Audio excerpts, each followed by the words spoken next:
Hello, friends.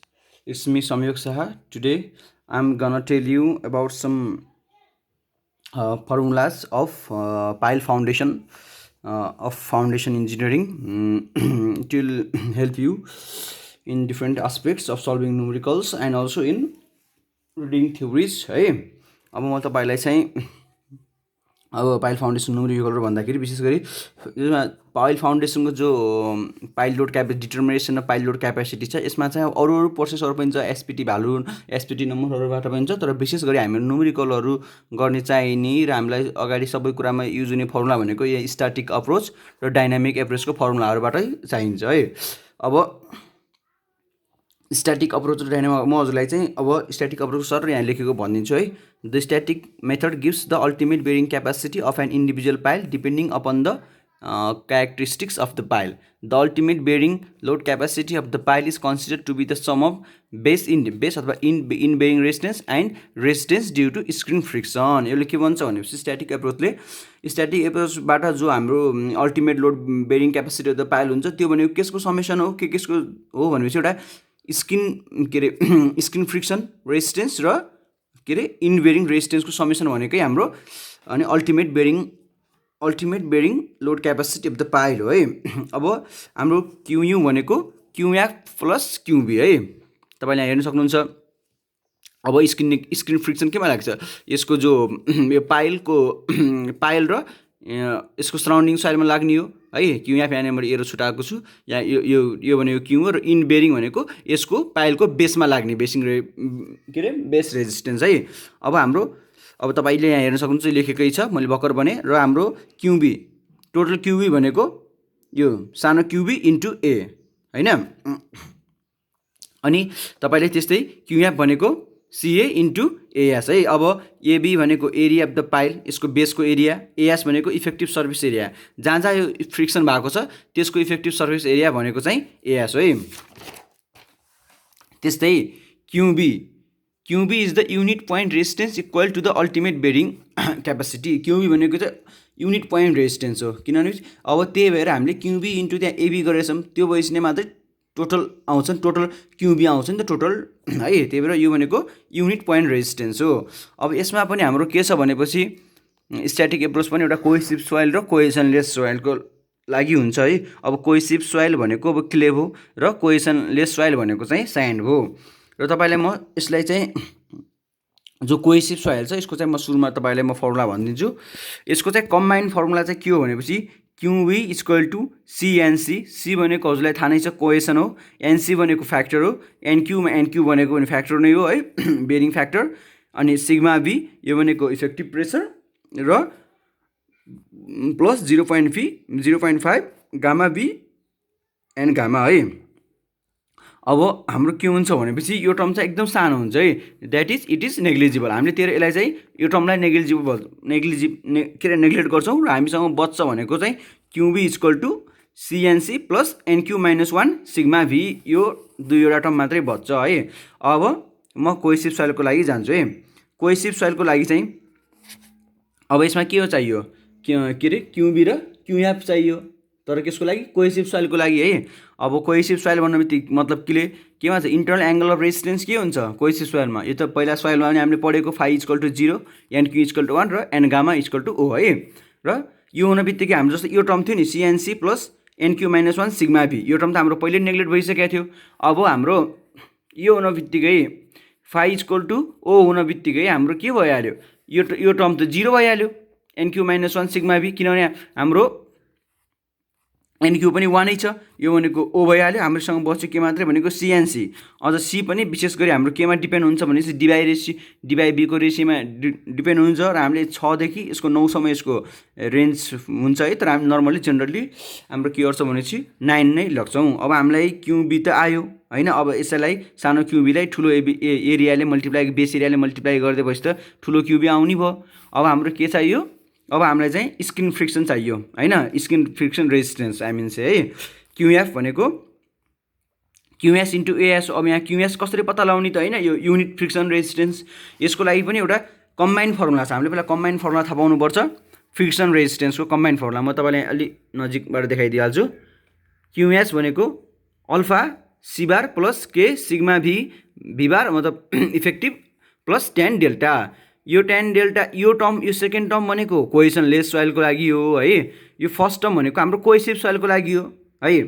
त्यस्तै अघि पनि मैले यो अब हामीले त के कोहेसिभ सोइलको लागि गरिरहेको छ भने त फर्स्ट टर्म मात्र युज हुन्छ, यो हाम्रो के हुन्छ ओ हुन्छ है, 0 हुन्छ आइमिनस है।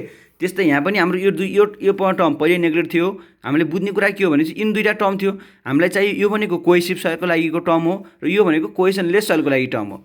अब हाम्रो कोहेसिभ अब हाम्रो यो एउटा कोहेसिभको लागि यो चाहियो र एउटा यो चाहियो। योमा अब यो सिएनसीमा चाहिँ एबीले मल्टिप्लाई गरेर क्युबी आउने भयो र त्यो यस्तै यो अल्फा सी बार छ, यसलाई चाहिँ अब हाम्रो एएसले मल्टिप्लाई गरेपछि चाहिँ हाम्रो के हो skin friction total skin friction resistance आउने भयो। सी बार भनेको के हो average cohesion along the pile shaft. Alpha भनेको एडिसन फ्याक्टर है। अब हाम्रो के आयो क्युबी पनि आयो यहाँ हैन, तपाईँले माथि हेर्न सक्नुहुन्छ क्युबी पनि आयो र यहाँनिर क्युएफ पनि आयो। हामीले के हो नि स्ट्याटिक एप्रोचमा इन दुईटाको समेसन भनेको है क्यु हो, टोटल लोड बेरिङ हो है, क्यापेसिटी हो। इन दुईटाले सम गरिदिएपछि त्यसको लागि किले मतलब कोहेसनको लागि कोहेसिभ सोइलको लागि। र यदि तपाईँलाई एउटा नोट पनि यहाँ मैले लेखिदिएको छु सी बार है इज इक्वल टु अब हामीले यहाँ सी बार किन प्रयोग गऱ्यौँ सी बार अल्सो हुन्छ किनभने सी बार Q/2 हो है। Q is the average unconfined compressive strength. यदि तपाईँलाई एभरेज अनकन्फाइन्ड कम्प्रेसिभ स्ट्रेन्थ दिन्छ भनेपछि तपाईँले सी बार चाहिँ Q/2 गरेर निकाल्न सक्नुहुन्छ हैन। एउटा यस्तै मैले न्युमेरिकल पनि तपाईँले म सायद मेरो छुटेको पनि तपाईँलाई फाउन्डेसनमा हालिदिनेछु। एउटा स्केम्पटन्स फर्मुला भन्ने हुन्छ, त्यसमा चाहिँ हामीले यो किसिमको न्युमेरिकल छ, म तपाईँलाई त्यो पनि राखिदिनेछु है। तपाईँले यदि इच्छा गर्नु भने चाहिँ कमेन्ट गर्नु होला यदि तपाईँलाई स्केम्पटन्सको न्युमेरिकल पनि जान्नु छ भने, किनभने खासै इक्जाममा आउने न्युमेरिकल होइन त्यो, त्यही पनि नलेजको लागि। अब त्यस्तै कोहेसन लेसको लागि सजिलो भइहाल्यो हैन। कोहेसन लेस सोइलको लागि पनि अब हाम्रो के हो क्युबी चाहियो सानोमा। अब सरी यहाँ चाहिँ अब यो टर्म यो क्युबीको हाम्रो के हुन्छ कोहेसन लेस सोइलको लागि भने सी इक्वल टु ओ भइहाल्यो है। अब हामीसँग त्यसै पनि अब जो यो कम्बाइन्ड फर्मुला त्यो सी ओ भएपछि हामीसँग के हो यो मात्रै बच्यो। त्यसै पनि हामीले यो मात्रै टर्म लाग्छौँ। फेरि तपाईँले यो टर्म मात्रै लग्ने होइन, यो त खास लग्ने पुरै हो। यहाँ चाहिँ सीले यसलाई चाहिँ 0 बनाइदिइहाल्छ, ओ बनाइदिइहाल्छ, त्यो कारणले गर्दा हो। तर तपाईँले सम्झिनको लागि होइन, अब बुझ्नको लागि त्यो तपाईँले सम्झिन सजिलो होस् भनेर चाहिँ हामीले यो पछाडि फर्स्टको कोहेसिभ सेकेन्डको कोहेसनलेस। अब कोहेसनलेसको टर्म यो क्युबी सानो क्युबी लग्यौँ, अब ठुलो क्युबी भनेको सानो क्युबी इन्टु एबी भइहाल्यो हैन। त्यो क्युबी आयो। त्यस्तै स्किन फ्रिक्सन रेजिस्टेन्सको लागि पनि यो भनेको कोहेसिभको लागि हो, यो भनेको र यो भनेको कोहेसनलेसको लागि हो। कोहेसनलेसको यो सानो क्युएफ लग्यौँ, सानो क्युएफलाई अनि हाम्रो उसले मल्टिप्लाई गरिदिएपछि के अरे एएसले मल्टिप्लाई गरिदिएपछि त हाम्रो यहाँ एएस छुटेर चाहिँ यहाँ इन्टु एएस पनि हुन्छ है। मर्दिएपछि हाम्रो क्युएफ आयो अनि हामीलाई थाहा नै छ क्युयु भनेको क्युबी प्लस क्युएफको समेसन हो। यो गर्दाखेरि हाम्रो कोहेसनलेस सोइलको लागि पनि आयो है। यति चाहिँ तपाईँले यो न्युमेरिकल एकदम यो याद गर्नुपर्छ। र तपाईँलाई म थोरै टर्महरू यहाँनिर भनिदिन्छु। के भनेको अर्थ प्रेसर कोफिसिएन्ट हो, नझुकिनु होला। अनि सिग्मा भी बार भनेको average average effective vertical earth pressure at that depth, जुन डेप्थमा हामीले लिएका छौँ त्यसको भयो। र डेल्टा भनेको coefficient of friction between sand and the pile material है। एउटा जस्तै यहाँनिर पाइल छ भनेपछि यहाँनिर स्यान्ड यो लागिरहेको हुन्छ, यहाँनिर लोड लागिरहेको हुन्छ, त्यसपछि यहाँनिर एउटा यसरी जो नर्मल बारसँग एउटा एङ्गल भन्छ त्यो चाहिँ डेल्टा हो है। त्यसरी चाहिँ हो। र भ्यालु अफ के एन्ड डेल्टा, र के एन्ड भ्यालु डेल्टा पनि मेटेरियल अनुसार फरक हुन्छ है। मेटेरियल अनुसार र स्यान्डको क्वालिटी अनुसार स्यान्ड अनुसार तपाईँले म अलिकति जुम गरेर गराइदिन्छु, तपाईँले यहाँ हेर्नु होला। जस्तै स्टिलको लागि यति, लडको स्टिलको लागि पनि यति छ भनेपछि तर लुज र उसमा पनि फरक छ फेरि है। यो हेर्नुहोस् होला, तपाईँले एकछिनमा पज गरिदिन्छु। तपाईँलाई मैले बुझ्ने तरिका सिकाइदिएको यो, अरू त नोटमा पनि छ यो कुराहरू।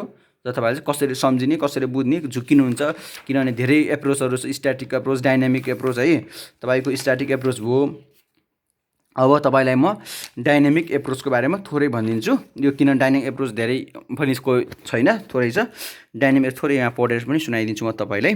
The bearing capacity of the pile is based on the dynamic the bearing capacity of the pile is based on the dynamics of the pile having pile driving operation. The total energy supplied by the hammer in driving a pile into a sand stratum by a certain distance s is utilized by the bearing resistance offered by the pile and in covering losses caused by friction, heat, hammer rebound, vibration and elastic compression of the pile and packing assembly of soil.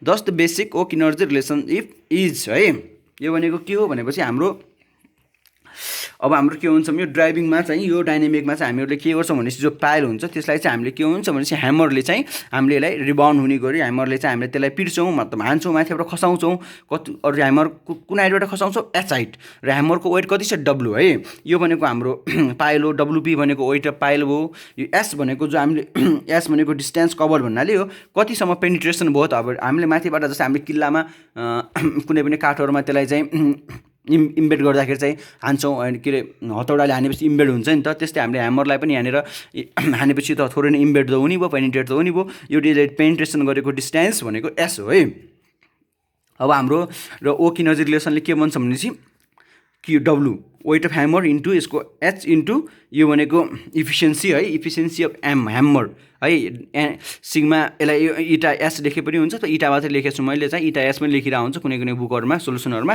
क्युयु into S हामीदेखि अनि यहाँदेखि हाम्रो के आयो ultimate bearing capacity आयो र तपाईँ यहाँ टर्महरूको बारेमा म भनिदिन्छु डब्लु भनेको वेट अफ ह्यामर हो एच भनेको इफिसियन्सी अफ फल ह्यामर हो है सरी हाइट अफ फल अफ ह्यामर हो यो इटा भनेको इफिसियन्सी अफ ह्यामर हो है किन कतै कतै इटा एसमा लेखा हुन्छ एच भनेको अब एस भनेको पेनिट्रेसन भयो है र अल्टिमेट क्युयु भनेको अल्टिमेट बेरिङ क्यापासिटी भइहाल्यो अब यसमा पनि अब यो त यसमा पनि अरू तीनवटा किसिमको फर्मुलाहरूलाई यसलाई मोडिफाई गर्नको लागि है के अरे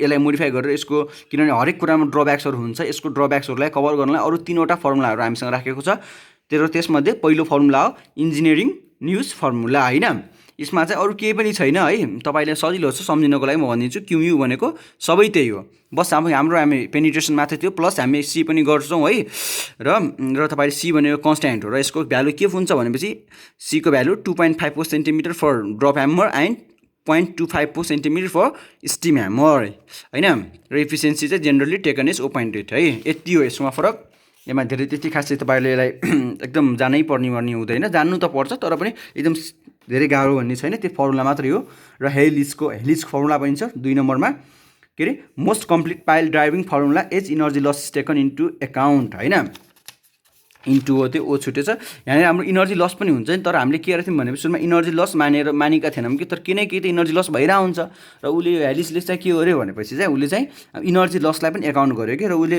इनर्जी लसलाई पनि एकाउन्ट गरेर उसको फर्मुला चाहिँ QU equal to WH NB eta B eta S plus C by 2 अब यसमा चाहिँ के छ दुईवटा इटा छ मैले अघि नै भनेको थिएँ केही लेखेको छैन भनेपछि इफिसियन्सी अफ ह्यामर है अब इटा बी लेखेको छ भनेपछि इफिसियन्सी अफ ह्यामर ब्लो है यसमा चाहिँ नजिकिनु होला र तपाईँलाई म सबै देखाइदिन्छु एस भनेको पेनिट्रेसन भइहाल्यो सी भनेको sum of temporary elastic compression of the pile dolly packing and ground है सी भनेको C1 + C2 3 भयो यो सजिलो छ बस तपाईँले हेर्नुहोस् है र यसको कुनै पनि र यसको पनि के गर्नुपर्छ भनेर हाम्रो देखाइदिएकै छ यसमा है के अरे यो प्रोसेसहरू मात्रै हो है तपाईँलाई फर्मुला छ मैले तपाईँलाई फर्मुला पज गरिदिएँ भने तपाईँ थाहा पाइहाल्नुहुन्छ के गर्ने भनेर र त्यस्तै हाम्रो अर्को छ डेनिस फर्मुलामा पनि अलि थोरै फर्मुलामा के हल्का थोरै स्लाइटली चेन्जहरू छ S + 1/2 S नट छ होइन एस भनेको इलास्टिक कम्प्रेसनमा पाइल भयो त्यो तपाईँले बुझ्नु नै भएको छ एस नट यसरी निकाल्ने ई भनेको चाहिँ बस तपाईँले एरिया त थाहा नै छ ई भनेको elasticity of the pile material है र एलोएबल अल्टिमेट बेरिङ क्यापासिटी भनेको क्युयु अपन फ्याक्टर अफ सेफ्टी तर यहाँ चाहिँ 4 राखेर गरिरहेको हुन्छ है डेनिस फर्मुलामा चाहिँ यति चाहिँ बुझ्नु होला